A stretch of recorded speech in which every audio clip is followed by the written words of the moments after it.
So this is just a recap of the tutorial from the 14th of March. We're just going to go through creating a model like so. I guess you could consider this beginner grasshopper for those of you who are just starting. The purpose of the tutorial is to create double curved hyperbolic paraboloids like so that are arrayed around a point, and then we need to rationalize those. So we do that by turning these into a series of 4 triangles that go into the middle here. So you can see each of these hyperbolic paraboloids in green that are double curved are then rationalized into triangles. So the steps that I'm going to take might be a little bit different to the ones in the example, but it'll get you to the same outcome. So we need to basically create a circle to allow us to work efficiently with the lists, and so we'll just use I'll put bifocals on so that people can read stuff as well. So we need to use a circle, center, normal, and radius, and we really only care about the center and the radius. The normal's by default, and there are 2 methods of getting points in that I mentioned in the tutorial. The 2 are if you were to control the point with Grasshopper with construct point, which you can find under vector, and that effectively takes 3 numbers for the x, y, and z coordinates, or we can use a reference point from Rhino. So we can get that by going to parameter tab, and it's the very first component in there, and what that's going to require in our Rhino file is that it actually be a point. So if I draw a point over here, and for some reason the computer's taking a while to think about drawing a point, so there's the point in Rhino. We can then right click that point in Grasshopper, select set one point, and then we can click that point, and we can now see that that's been brought into Grasshopper with that little red cross. So this point is representing our center point. So if we plug that in, we by default get radius, a circle with a radius of 1 at that with this point. If I move the point, I'll just turn grid snap off. So if I move the point, then the circle now follows that based on the rules that we've given it.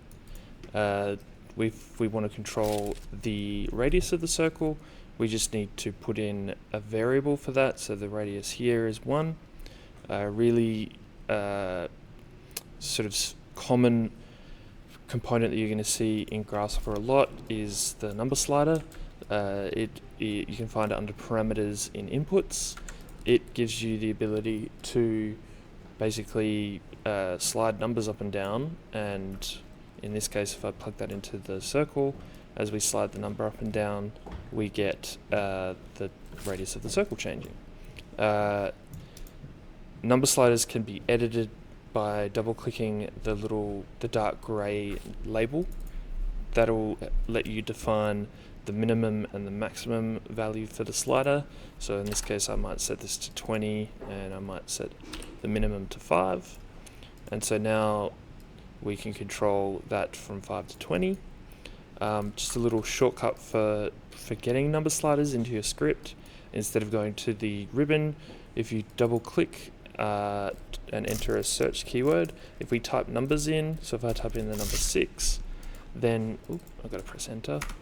Then that will give you a slider with that number, but it'll set the maximum to the nearest unit of 10 of not the nearest factor of 10, and then to 0. So if I typed in 66, then that'll give me 100 to 0.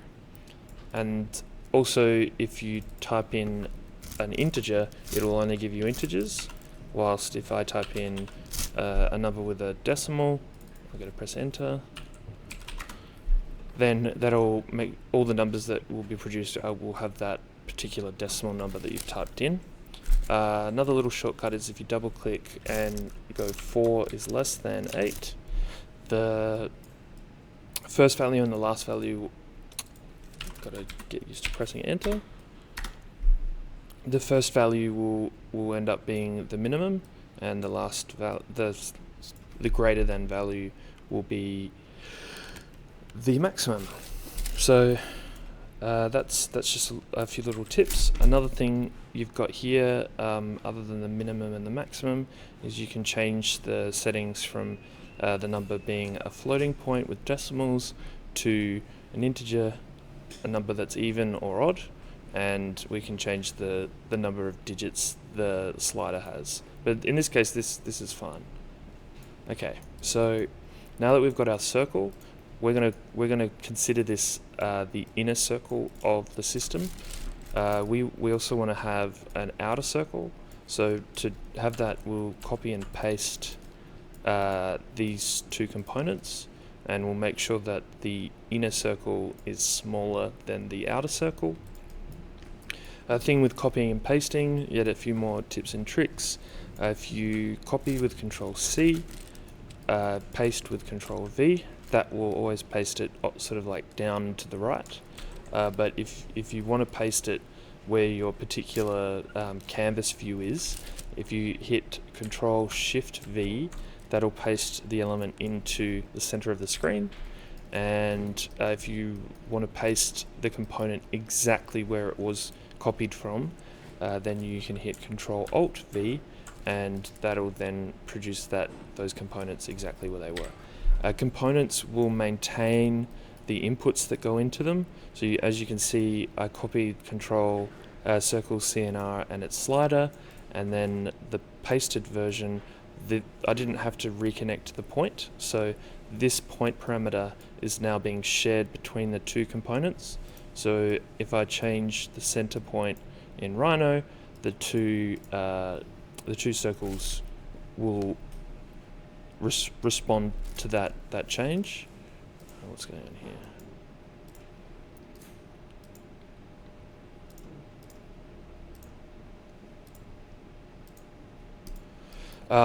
And then we've got this center point that's movable. Where was I? Okay, I know where I'm at. So if we just go back to this particular scenario and we just show this guy, what we've effectively done is drawn a circle for the outside and a circle for the inside, and what we need to then do is produce points on that circle that are going to be used to generate these kite-shaped diamonds.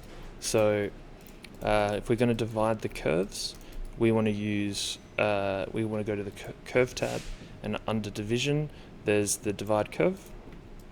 So this particular component will take the curve input, which we can see almost automatically we're seeing points being divided.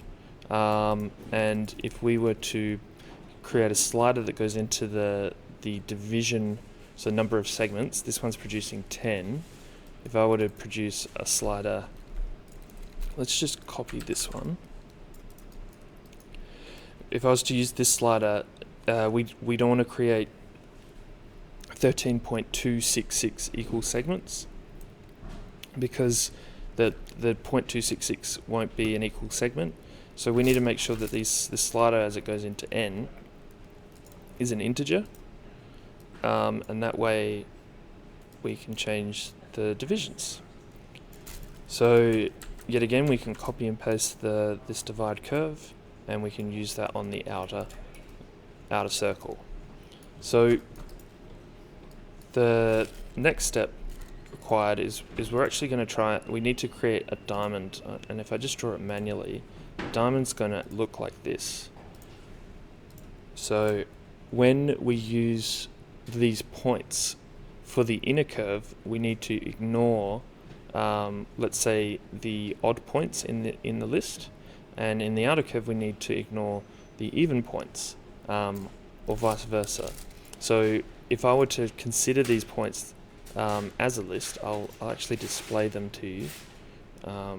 If we grab this point list under display, and I'll just do it for the outer one.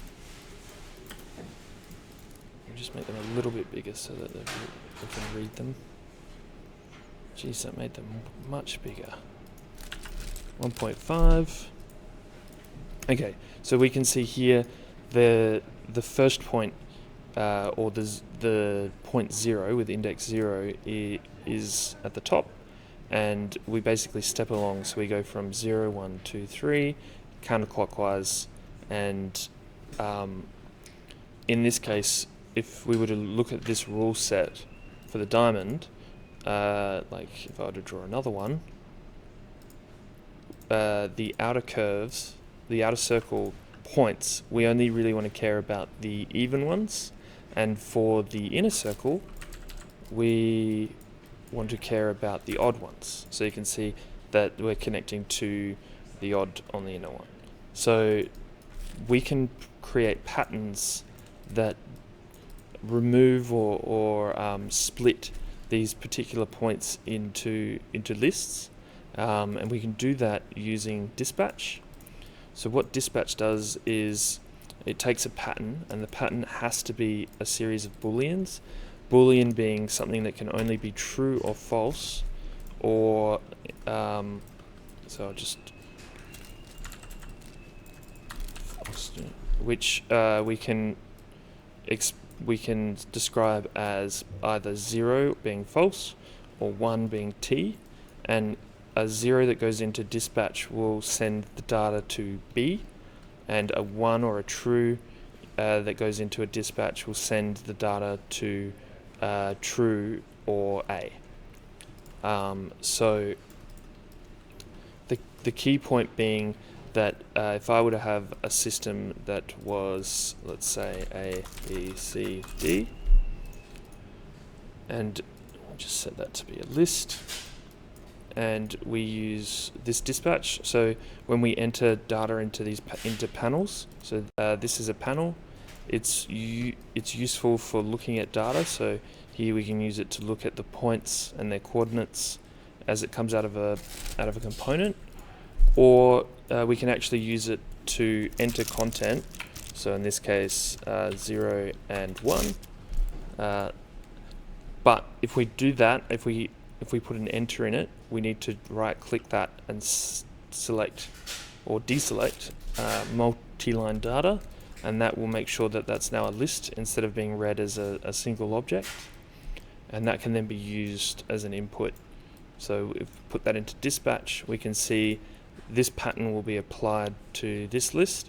So the first item in the list is 0, so A will go to B. Then the second item is 1, so B will then go to A. I know my apologies in making this. I'll make this something different. U V W X. So U is 0, so U will go to B. Then V corresponds with 1, so that'll go to A. And then if we loop back, then W is 0, so that'll go to B. And X is 1, so that'll go to A. So if I look at B, I should see U and W, and if I look at A, then I should see V and X, which is correct. So this is a really cool way of getting the even and odd numbers from that list, but we don't necessarily have to use a pattern that gives us even and odd. So this particular one gives us the third item in the list in A, so in this case that's going to be W, and then the rest 0, so 0, 0, 1, 0, so U, V and X come into B. So we can use this pattern to get the odd and even values out of our list. So if I were to display them, by the way, when I select things such as the circle and I want to hide them, I hit the spacebar or the middle mouse button, and I use this little disable preview, which is a guy with a blindfold, and that hides it. So, and we can preview that by going enable preview, and that'll show it. What just happened? I deleted the point. Okay, so for example, I'm hiding these points. What we can see here is we've got the alternating points. So as I select them, they turn green. And so if I were to use that exact same pattern on the large curve, the points coming out of A are going to be even. So we want the points coming out of A for the large curve, and the points coming out of B are going to be odd. So for the smaller curve, we want those points. And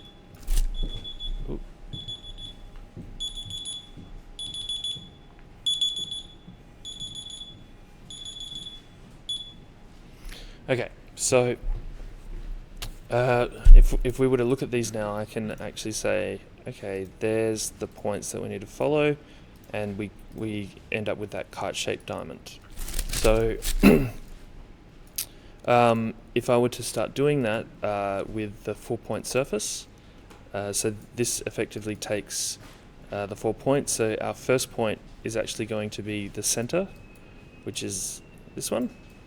Our second point is going to be the inner circle, which is these coming out of B. So that goes to B. The third point is going to be the point on the outer circle.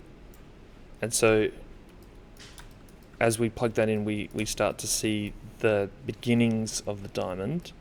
The problem is now we don't have an input that goes into D to create the fourth point.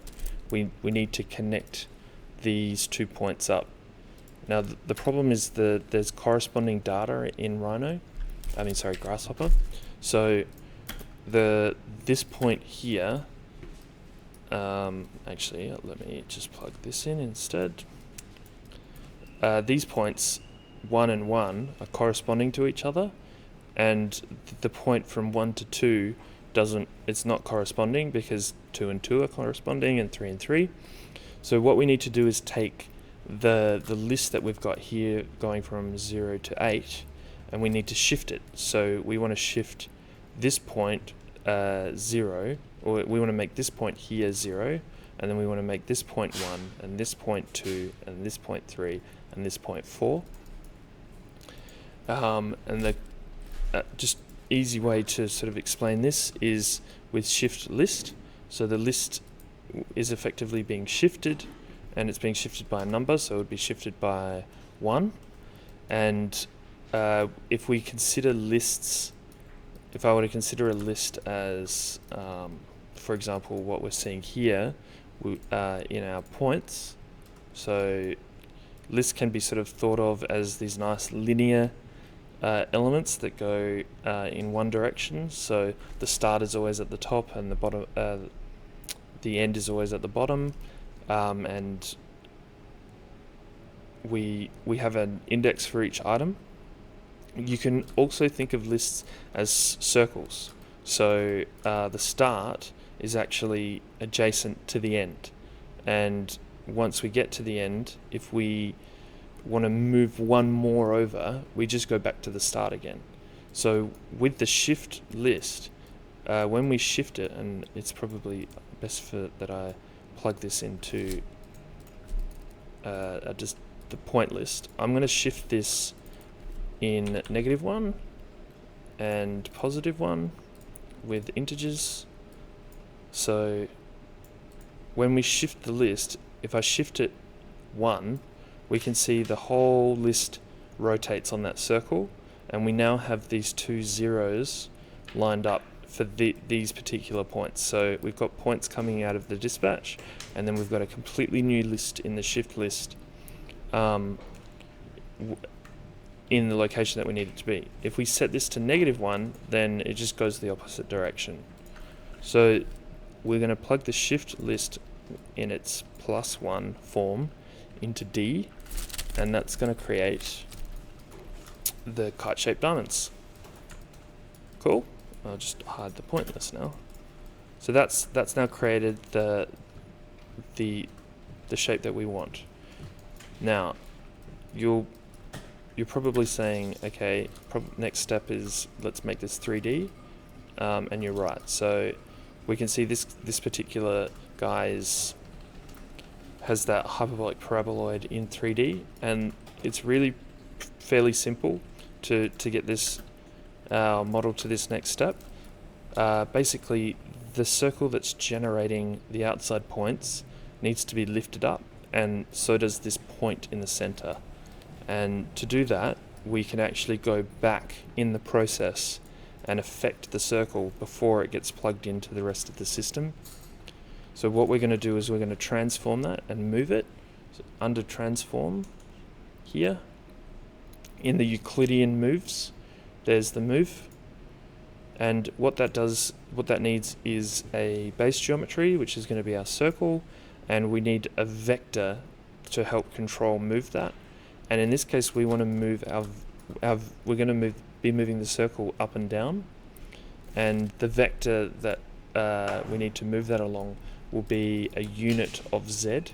So if you can see here, there's the Z direction in the Rhino coordinates in the bottom left corner. So up is always going to be Z in Rhino. So under vector, and then in the vector section, we can get just a pure unit Z. Whatever number you put into that, so if I just grab a slider and I set that so that it can go to 20, whatever number you put in that produces a vector with that Z value. So plugging that into the move, if I slide that up and down, we now move our circle up and down. So instead of using the flat circle to divide the curve, we can use the moved circle. So this sort of goes over actually plugging cables in that are, so in this case we've already got a wire that goes into our divide curve.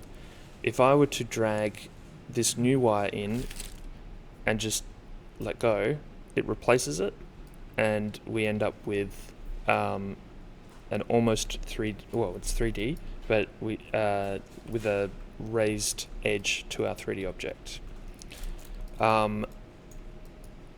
Just a note, if you want to put two objects into it, the same component, so for example, if I'm going to put this first circle and the second circle in, and we want the two wires to go in and not replace each other, we need to hold shift as we're dragging in the new cable, and that will mean that the wire doesn't overwrite the other one.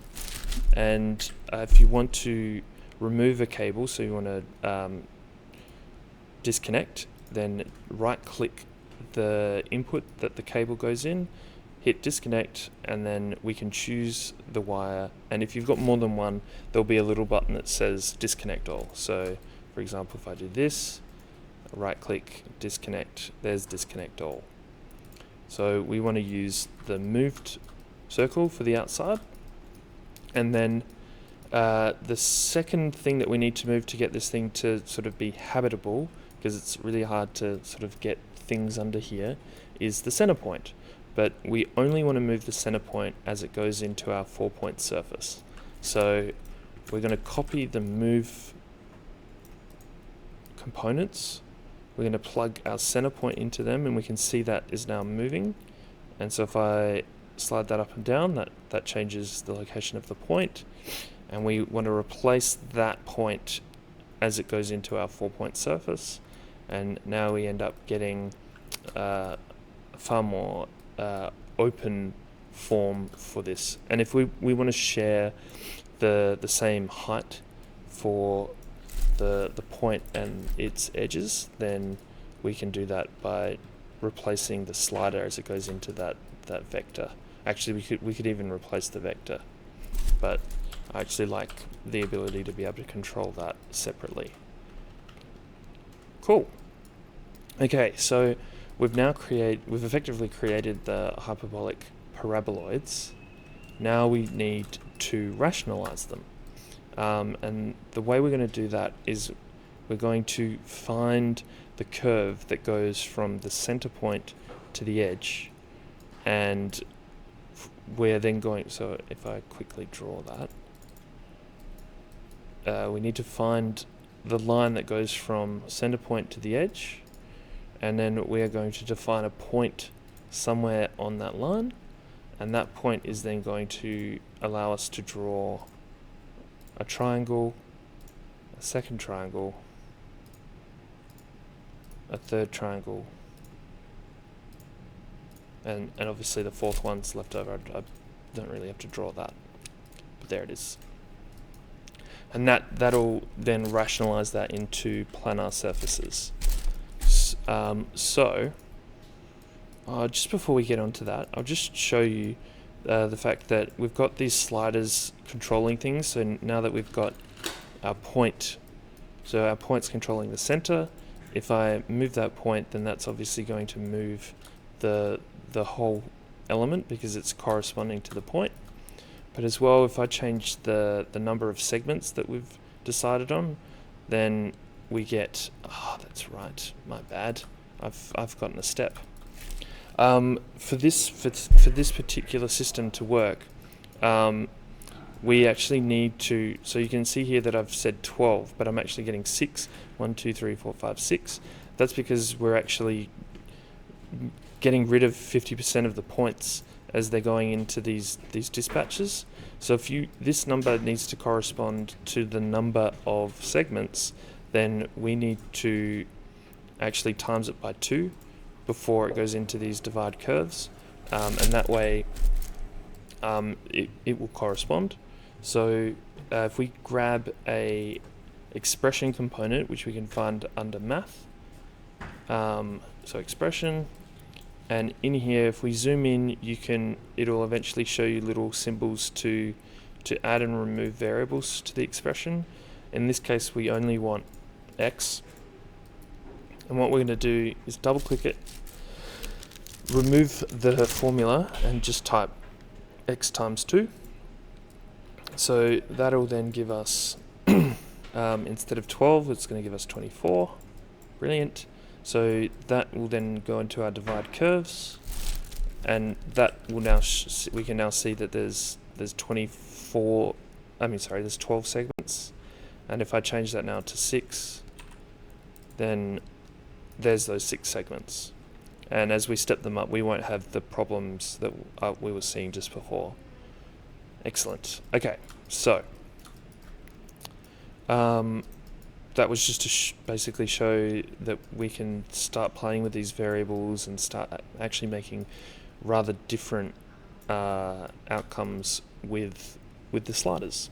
Okay, so the final steps are to rationalize, and then we're also going to give it a bit of thickness so that the model's 3D printable. So to rationalize, we need to work out how to get a line that goes from the inner point to the outer point, but that actually follows the curvature of the surface. That needs to be done with some, like, what would be considered analysis tools.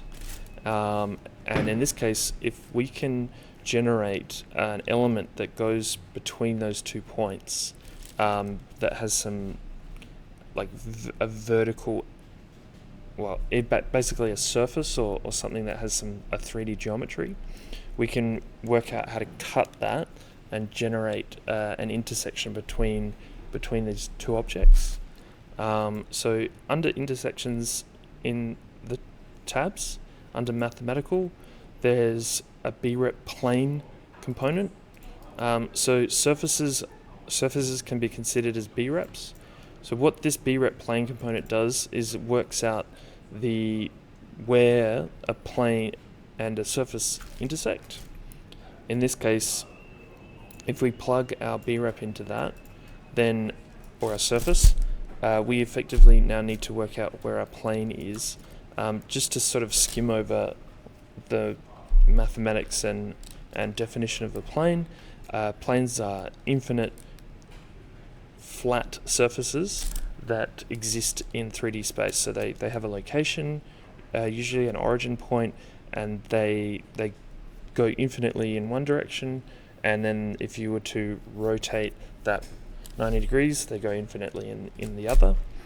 And the easiest way we're going to be able to produce a plane at the moment is by going to vector, going to construct plane, and we need to construct a plane from two vectors. So one of these vectors, if I were to just draw a line through here, is actually that line, and then the second vector is a vertical line, because we want our planes to be cutting like a vertical section through this model. So we can actually already use unit Z as one of the vectors, because that's going to define that vertical line, and we now need to construct a line that goes from the center to the outside, and to do that we just use the points. So we use the center point, the one in the middle. So the component that we're going to use for that is vector 2 point. So that goes, the center point goes into A for that, and then we want our outer edge to go into B. So that's now constructed that vector. We're going to plug our center point into the origin of the plane, our vector into the X, and our Z vector into the Y. And that's made these tiny little planes. Now just consider these are representations of an infinite object. So these will slice, they will eventually slice into the surfaces, which is, we're just seeing a display version of it. So if we plug these planes into our B-rep plane intersection, we then get to see those planes cutting through the object. Okay, so we've now got our curves. This produces curves, and we just need to find the point that goes along the curve, to a point along the curve, so that we can then eventually draw triangles. So to do that, we want to evaluate the curve, evaluate length, or in this case, actually we'll use evaluate curve. You can find that under curve analysis. So just to sort of skip over something, it's something that the B-rep plane intersection component does that we'll skip over for now.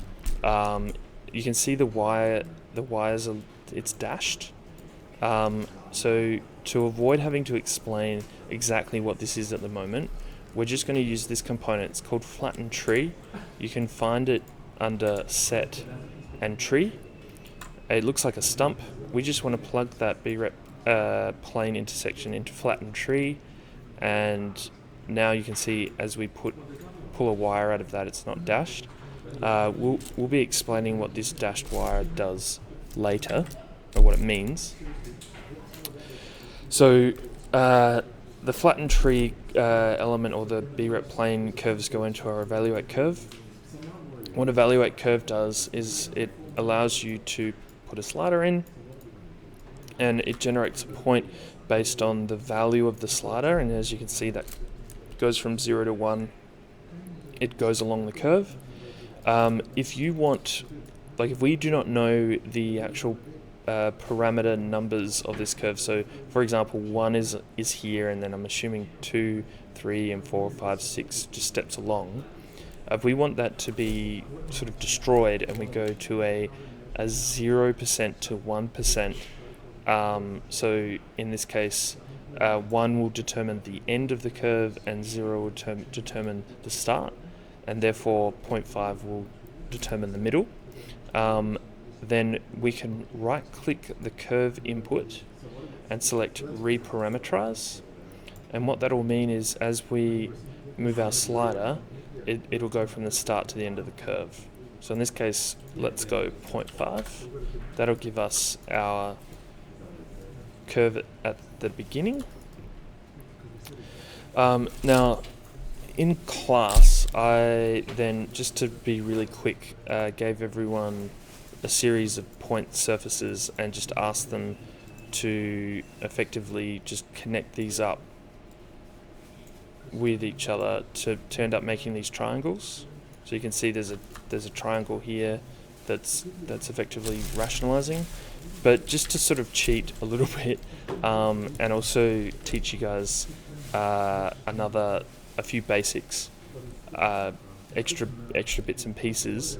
If we were to take our 4-point surface and get the end point, the edges of that, and we can actually do that by plugging the surface into a curve.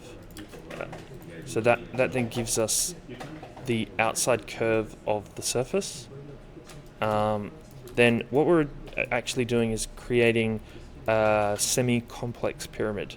So with the point of the pyramid being this point here, and we can quickly generate that by plugging the curve outline into the base of an extrude point component. You can find that under freeform surfaces,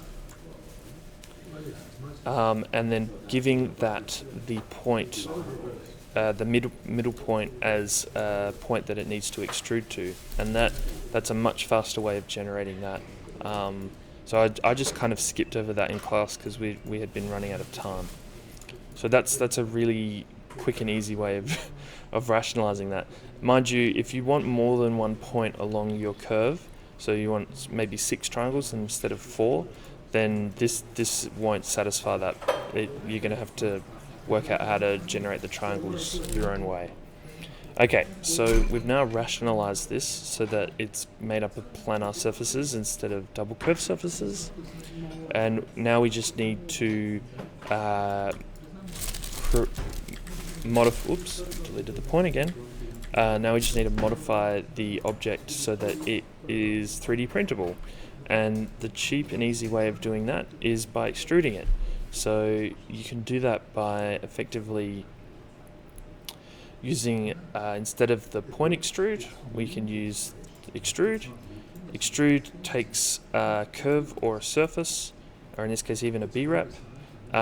It then also takes a vector, and yet again we're going to use our unit Z vector, and we're going to plug a slider into that, and that will then go into the extrude.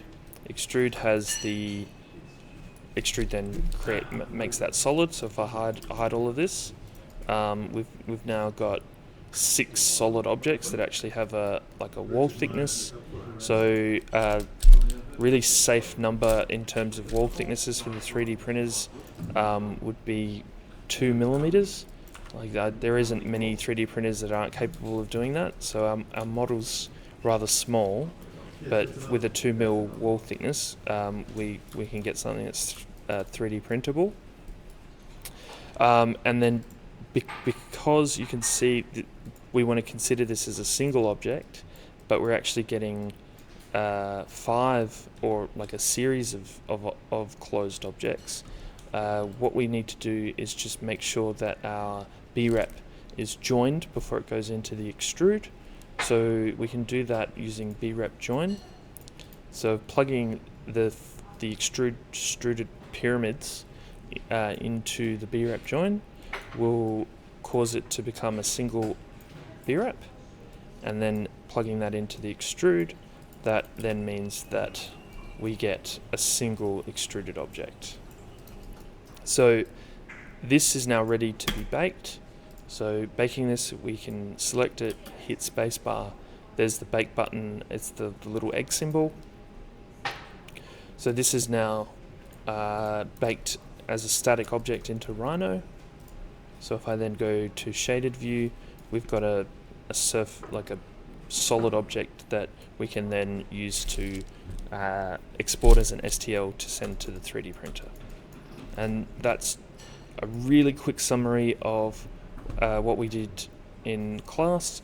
we've effectively crammed a 3-hour tutorial into 45-minute video. So hopefully, if I haven't skipped over anything, if I have, let me know.